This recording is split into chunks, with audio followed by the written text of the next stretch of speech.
ஏங்க கூமாப்பட்டி லவா பழங்க. ஏங்க லவா பழத்தை எப்படி சாப்பிடும் தெரியுமா?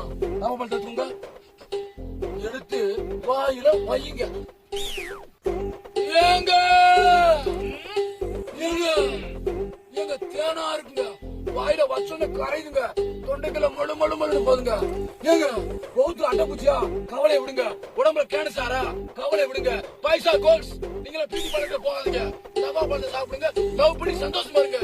ஏங்க இவர் சொல்றது உண்மைதாங்க. இந்த பழத்தை நீங்க சாப்பிட்டீங்கன்னா பியூட்டி பார்லர் பக்கமே போக தேவையில்லை. நம்ம ஊரு பாரம்பரிய உணவுகளை பத்தி புரிஞ்சுக்கணும்னா மறக்காம என்ன ஃபாலோ பண்ணிக்கோங்க. நவா பழத்துல இருக்கக்கூடிய ஆந்தோசைனைன்ஸ், பிளாவனாய்ட்ஸ் மற்றும் டானின்ஸ் இது எல்லாமே பவர்ஃபுல்லான anti accident, anti inflammatory and anti bacterial properties கொண்டது. நீங்க என்னென்னமோ பேசுறீங்க, எனக்கு ஒரே குழப்பமா இருக்கியா. புரியுற மாதிரி சொல்லணும்னா ஈர்கள்ல வரக்கூடிய இன்ஃபெக்ஷன்ஸ், செரிமான கோளாறு, முகத்துல வரக்கூடிய பருக்கள் போன்ற பிரச்சனைகளை தடுத்து உங்களை எப்பயும் இளமையா வச்சுக்கிறோம். நவா பழத்துல இனிப்போட சேர்த்து துவர்ப்பும் இருக்கறனால இது உங்க பிளட் சுகரை கண்ட்ரோல் பண்றதுல சூப்பரா ஹெல்ப் பண்ணும். இதெல்லாம் போக இதோட கொட்டையில அதிகமா இருக்கிற இலாஜிக் ஆசிடுக்கு ஆன்டி கேன்சர் ப்ராப்பர்ட்டிஸ் இருக்கு. சித்த மருத்துவத்துல நாவல், பழம், இலை, கொட்டை எல்லாத்தையுமே மருந்தா பயன்படுத்துறாங்க.